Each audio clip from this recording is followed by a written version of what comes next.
Ça va, monsieur? Mesdames, Mesdemoiselles, Messieurs, bonjour. Merci d'être avec nous pour cette nouvelle édition du journal préparée par la rédaction de l'Mouim.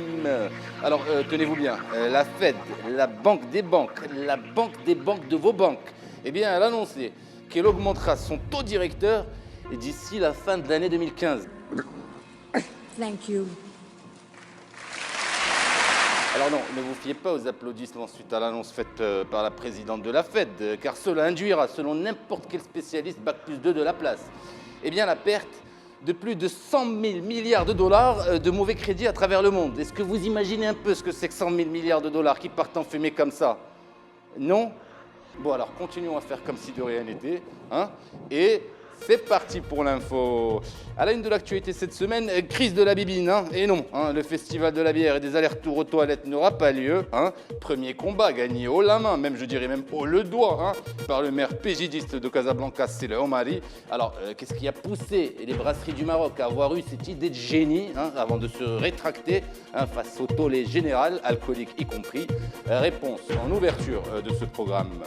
À la 2 de l'actualité, eh bien, on ne va pas y échapper, hein, diplomatie, hein, pendant que Nabila Mounib et sa délégation donnent gratuitement des cours d'histoire-géographie marocaine à la Suède, eh bien, une délégation du Polisario, que Dieu est leur peau, est-elle reçue dans le même temps par le ministre des Affaires étrangères norvégien, hein, à Oslo, selon un rapport, excusez-moi, des services du 360. Alors question, sommes-nous à la veille de la seconde marche verte de notre histoire, hein? C'est ce que nous tenterons de décrypter en cœur de cette édition.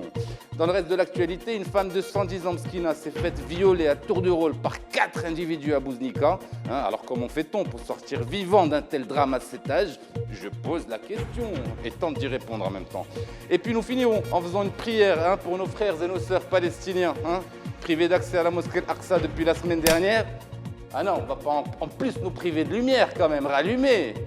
Ah, alors que cache cette interdiction de territoire aux Palestiniens? Sommes-nous à la veille d'une 3e intifada? Nous tenterons de répondre à la question, si Dieu le veut, Inch'Allah, d'ici la fin de cette édition. Voilà, nous sommes encore en démocratie en ce jeudi 8 octobre 2015. Et bienvenue, ici c'est le Mouim de l'info.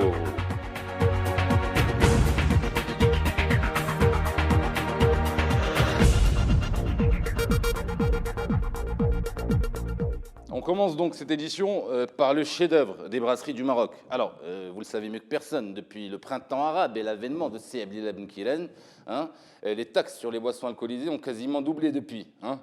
Sous la pression hein, des chiffres catastrophiques since then, le groupe français Castel, propriétaire des brasseries du Maroc, eh bien, a récemment nommé un nouveau directeur général, François Bosco, et un nouveau directeur marketing, Brahim Stéphane Laroui. Hein. Objectif commun, relancer la consommation d'alcool des Marocains, tout en faisant une petite guérilla à l'islamisation radicale de la société.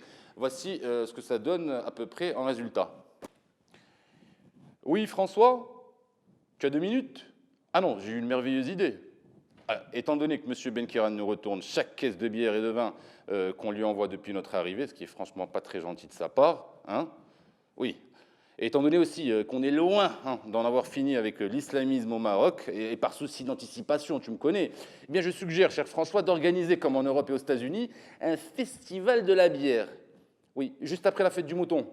Eh bien oui, après Chaban, Ramadan et l'Eid el-Kébir, hein, où nos ventes chutent drastiquement, il me paraît important d'instaurer une espèce de rendez-vous annuel qui puisse lancer dans les meilleurs auspices la saison post-radicalisation des mœurs. Ah oui, imagine des tonnes de flyers, ce festival de la bière distribué pendant 1 mois dans les rues de Casablanca. Hein. Les gens, même les plus récalcitrants, finiront par trouver normal de boire une bière en famille au restaurant. Attends, ça va, il n'y a pas de mort.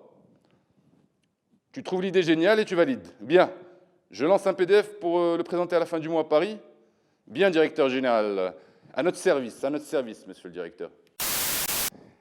Sommes-nous à la veille d'une seconde marche verte? Eh bien, ce n'est pas si impossible que cela, pour ne rien vous cacher. Non, faisons un petit travail d'anticipation de 2 minutes. Hein, c'est le moment, là. Alors, pour comprendre la situation.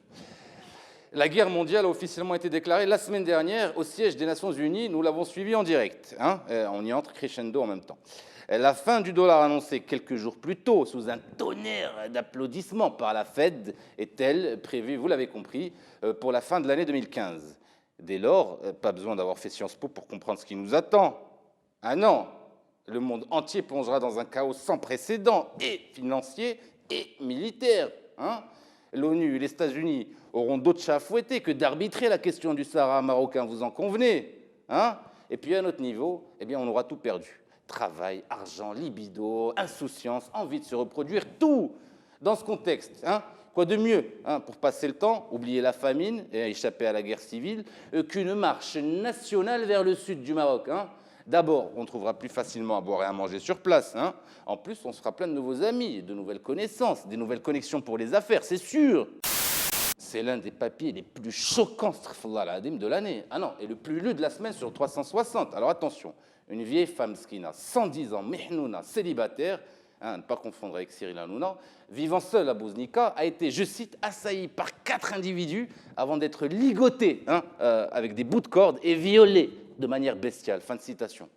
Alors, la question qu'on se pose à la lecture de ce papier est la suivante. Où Mihnouna a trouvé les ressources pour survivre à ce viol collectif? Excusez-moi, 2 possibilités. La première, évidemment, retrouver ses assaillants et leur infliger une peine bien pire encore. Hein, comme par exemple les attacher tout nus, fesses en l'air, à tour de rôle dans le box d'un cheval de compétition, hein, et de les laisser pendant quelques heures, un cheval extrêmement bien monté. Seconde hypothèse, c'est épouser l'un de ces violeurs, puisque c'est tradition chez nous, afin de ne pas finir sa vie toute seule. On finit donc par le conflit israélo-palestinien en cette veille de 3e intifada. Ah non, ça suffit maintenant, j'ai encore rien dit.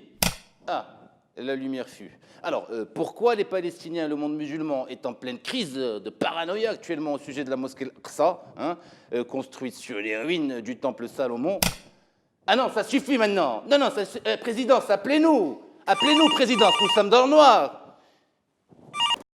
Présidence. Ah non, soumission obscure à vous, président. Ah, enfin, la lumière est revenue. Ah, ben, elle est la bienvenue, présidence. Non, quand même. Hein, il y a des sujets qui se censurent par eux-mêmes, présidence, quand même. Où va-t-on? Ah, je nous le demande, président, je nous le demande. Pardon? Parlons plutôt de Doha, c'est plus prudent. Ben, si vous voulez, parce qu'effectivement, c'est de la folie sur les réseaux sociaux actuellement, présidence. Personne ne croit en la version officielle. Ah non, une explosion à 7 h du matin avant que les gens viennent au travail. Bon, effectivement, Dieu soit loué, tant mieux, alhamdoulilah. Mais imaginez s'il y avait eu des morts. Ah non, tonton Anas n'aurait jamais pu s'en sortir sans traumatisme post-incarcéral profond. Hein.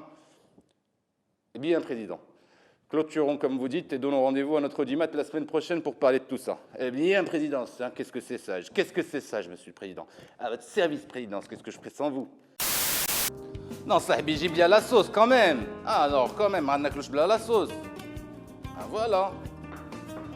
Voilà, merci infiniment de nous avoir suivis jusqu'au début de ce festin. Alors, out le festival de la bière, mais Casa José fait son festival à lui, avec son second restaurant à Jean Jaurès, Gauthier. Hein.